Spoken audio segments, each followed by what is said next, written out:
welcome back to my channel. My name is Pesky, and we are reading through True Ghost Stories, Real Haunted Hospitals and Mental Asylums. We did 2 stories last time. The first was about Waverly Hills, the sanatorium, and the second was Taunton State Hospital. If you're interested in hearing that, you can always go back to my first video, and it's there. Pretty good stories. I think we'll do another 2 in this video as well. We'll see how it goes with timing, but we should be able to get 2 in. So let's get started. The first story is Old Changi Hospital. Here we go. Built while death and destruction were rife, war hospitals always seemed to carry the most gruesome histories. Case in point, Old Changi Hospital. Originally called the Royal Air Force Hospital, Old Changi was built by the British in 1935 to care for colonial and local troops in Singapore. That might have been it for the tale of Old Changi, but with conflict comes war, and with war comes conquest. In 1942, the Japanese attacked Singapore, taking control of the country and hospital. Suddenly, what was once a place to care for the British soldiers and their allies became a prison camp where many met their deaths. Old Changi became a repository to store the British, Australian, Indian, and Malaysian soldiers, as well as any troublesome Singaporeans with anti-Japanese sentiments. The hospital turned prison camp was run by the Kempeitai, the Japanese secret police, known worldwide for their brutal tactics. Prisoners of war were regularly submitted to torture of the cruelest and most unusual varieties. One Australian soldier recounted his interrogation. The interviewer produced a small piece of wood like a meat skewer, pushed that into my left ear, and tapped it with a small hammer. I think I fainted sometime after it went through the drum. I remember the last excruciating sort of pain, and I must have gone out for some time because I was revived with a bucket of water. Eventually it healed, but of course I couldn't even hear with it. I have never been able to hear since. The Japanese used scare tactics on those they allowed to live. They placed iron stakes outside of the YMCA and Cathay buildings of Old Changi. They then displayed the severed hands of executed prisoners on the stakes for all to see. Thousands of people died at the hospital before the Japanese lost and the war ended. As the hospital changed hands back to the British, many of the Japanese soldiers were executed there in turn. Old Changi, which was supposed to be a place of healing, witnessed a lot of death on both sides. In 1975, the British withdrew from Singapore, and the hospital truly returned to its original purpose, serving the sick and wounded from Singapore's army as well as the general public. Old Changi was finally abandoned in the 1990s as newer facilities were built. While Old Changi's violent history is well documented, the public has also come forward with stories of abnormal and unexplainable occurrences at the abandoned hospital. By the thousands, it is considered the most haunted place in Singapore, and the locals confirm it by fervently warning visitors to stay away from the area at night. Those brave or foolish enough to visit commonly claim to have seen apparitions or shadows of people, hear disembodied screams, witness strange erratic lights, and scented phantom scents. Some claim to see a small boy throughout the hospital, always found sitting and staring into nothingness. The boy looks sad, and those who see him feel a strong sense of the emotion even after leaving the building. The most horrific stories come from the numerous people who reported stumbling across a gory bloodbath, the mass execution of Japanese soldiers. As the stories of strange sights and sounds at Old Changi continue to pour in, the hospital has become a regular attraction for teenagers and thrill seekers. Singaporean native Andreas Chan was once such a teenager. She visited Old Changi with her friends quite a few times when she was young. Most of their visits consisted of the usual thrills: dank, dark rooms and strange smells that piqued their curiosity more than their fears. But what happened on one visit had them leaving the hospital with chills down their spines. Two of the four girls were exploring the second floor when they heard a loud bang on the ceiling of the first floor. They ran over to the source of the sound and stomped their feet on the floor, thinking their friends had been banging on the ceiling to scare them. They heard another loud bang in return. After, they ran downstairs to confront their friends and found the first floor empty. What's more, the ceiling was so high it would have been impossible for anyone to bang on it without a ladder. Chan and her friend later found their other friends on the second floor. They had been exploring another room and had no idea what sounds the other girls were talking about.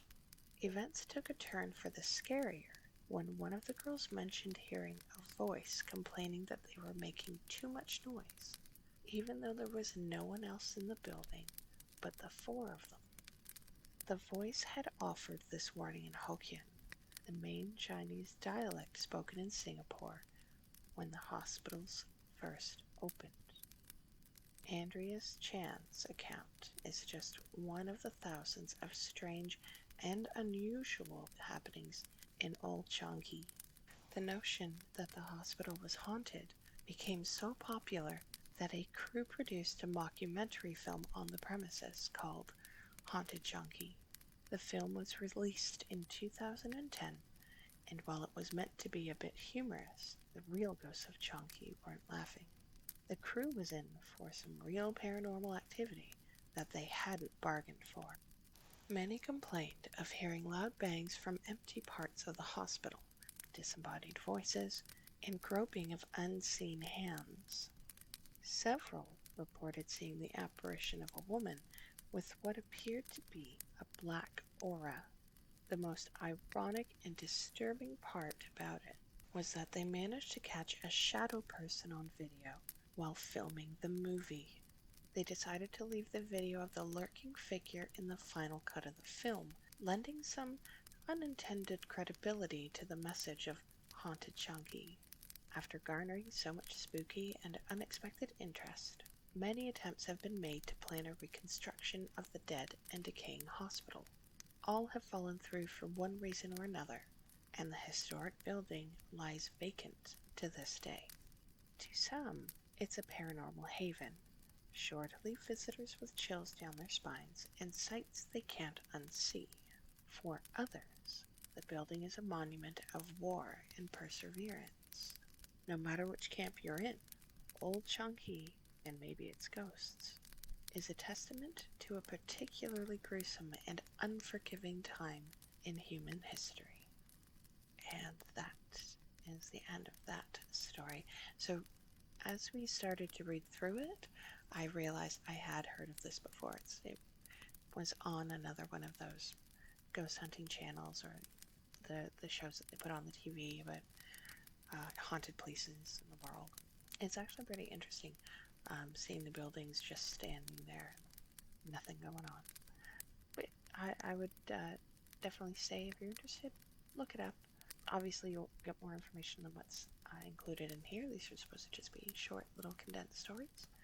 But it's worth a read. It's worth a look. Again, pictures, videos, all online to be found. But let us continue to our next story. I have not heard of this. This is Beechworth Lunatic Asylum. This is a new one. By the late 1860s in Australia, Victoria's only mental institution was bursting at the seams with mentally ill patients.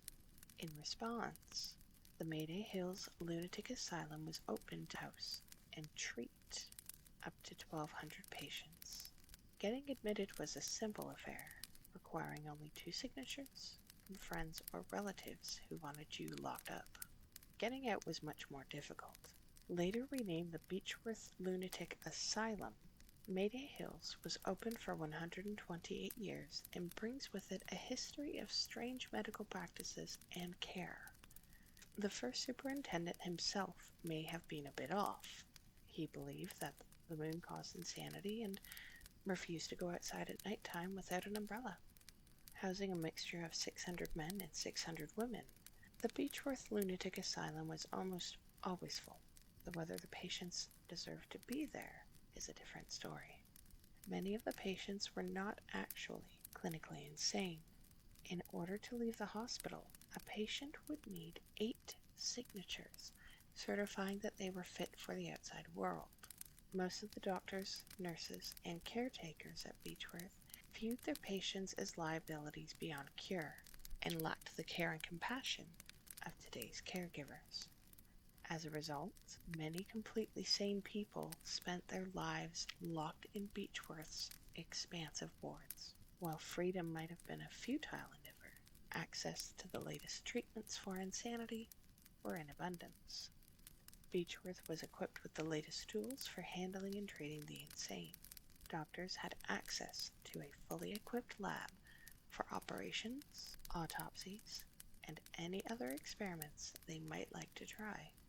The shelves of the lab were said to be filled with jars of body parts from unlucky patients, though after a fire had damaged the ward, the jars were removed. Before the 1950s, psychiatric medication was unavailable, so shackles and straitjackets were often used to help control patients' aggressive and unruly behavior. The Grevillea wing of the hospital was home to the electroshock treatment facility, an incredibly routine treatment for the clinically insane. No one would dream of treating a patient with electroshock therapy today. The shocks were strong and often forced the patient's bodies to contract into unnatural positions, snapping bones, ligaments, and teeth in the process.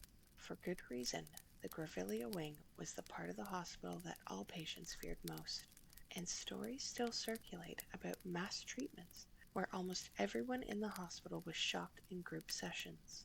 If they weren't insane before, they certainly were afterwards. No one seems to know exactly how many patients died in the Beechworth Lunatic Asylum, though it's estimated to be between 3,000 and 9,000. Most left this world as victims of their illness, wasting away, taking their own lives, or suffering the effects of aggressive treatments.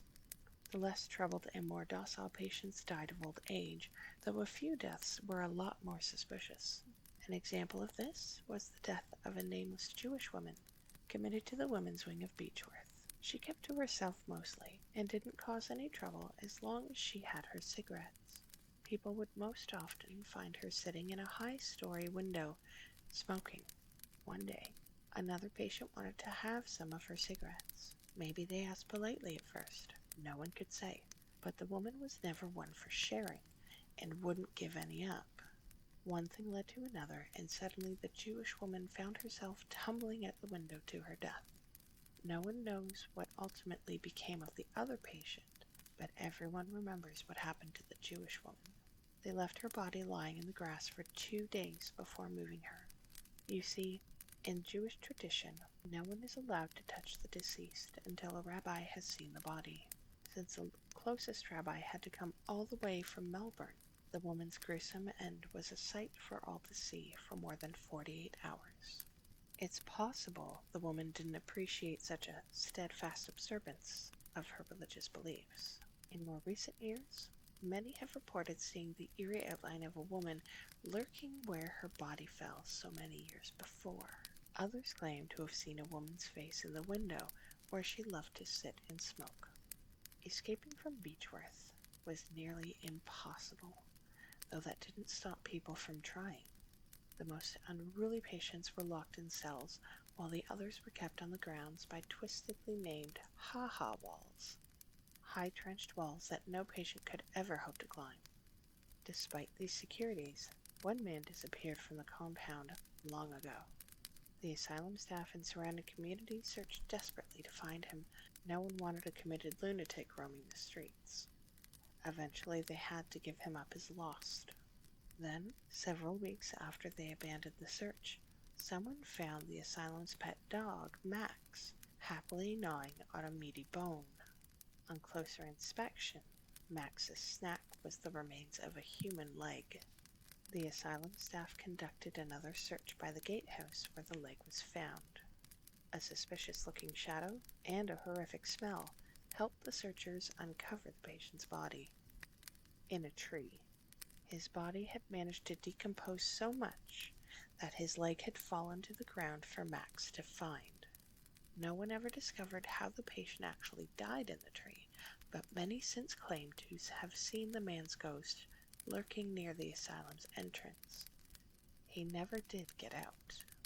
An active asylum for 128 years, Beechworth was witness to a lot of pain and suffering by patients before it was decommissioned in 1995. Now, it has been partially converted into a satellite campus for La Trobe University, a hotel, and a tour facility.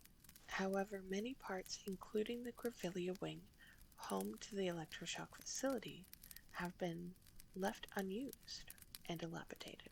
Since most of the asylum has been transformed and is now full of guests, paranormal sightings are everywhere. Matron Sharp was once a caretaker at the asylum and has been spotted by so many witnesses that she can't be ignored. In life, she was known for her compassionate care of patients, which was uncharacteristic in her time. In death, she seems to be carrying on her routine. Matron Sharp is most often seen with patients in the Grevillea wing, comforting them before electroshock therapy. Those who spot her often feel calm and comforted despite the overwhelming chill that fills the room. That said, it's probably easier for Matron Sharp to comfort a person who's just seen a ghost than a patient who's about to get the shock of his life. The asylum's recreation hall was one of the few places where patients could relax, perform plays and concerts, and attend Sunday Mass. In 1939, it was converted into a cinema for inmates. As one of the few places that regularly brought joy to the lives of prisoners, it makes sense that they would visit the recreation hall in death. What doesn't make any sense is that the most commonly cited specter in the wing is a desperate-looking young girl who approaches people and tries to talk to them. Others have seen the ghost of an elderly man gazing longingly out of the window in the bell tower. Clearly, Beechworth's history holds a lot more than meets the eye, as some of the former inmates are trying to communicate. Even more disturbing is that despite the fact that the asylum was only for adults, numerous workers at Beechworth have heard the distinct sounds of children laughing throughout the hospital, but were never able to track down where the voices were coming from. Others claim to have felt someone pulling on their clothes and poking them in the ribs in the Bijou Theater. What secrets does this asylum hold that children would choose to linger in such a place? Or maybe they can't leave. Tours of the hospital never fail to spook someone. Guests often describe seeing a serious-looking man following them through the halls. Behind the man, two other strange figures follow, joking and laughing. Some say the serious man is a former doctor. That makes sense with his stern attitude. He could be one of the therapists pondering his next experimental treatment on his way to the laboratory. But the identities of the laughing men following him remain a mystery. Guests of the hotel also frequently report hearing footsteps in the hallway that belong to no one, and tapping on the old glass windows. Beechworth is a haunting ground for doctors, patients, and workers alike. Not spooked enough? The Beechworth Ghost Tour is the most popular in mainland Australia. Go and see for yourself. And that is the end of that particular story. Yeah, Beechworth I've never heard of before. I haven't seen it on YouTube or seen pictures or really anything about it in the ghosty shows. Maybe I'll look it up. We'll see. Again, I'm probably gonna look up most of the ones that I haven't heard of because you learn something new. But yes, that is the end of today's reading. We will continue next time with another 2 stories. We might, I don't know, because we're cutting it close to Halloween. I might increase the number of stories I've read, but we'll have to see what happens in the future. See how recording times go, see if I have time to do it. But I hope you enjoyed this particular video and hearing about these 2 hospitals. So that was Old Changi and Beechworth Lunatic Asylum. Didn't sound like a nice place to be, insane or otherwise. So I will see you next time, probably later this week. We'll continue on with our stories, hopefully getting 3 in next time. But again, we'll see regarding time restraints. I hope you have a great morning, afternoon, evening, whatever time of the day it may be for you. And we'll see you next time. Thanks for listening. Bye-bye.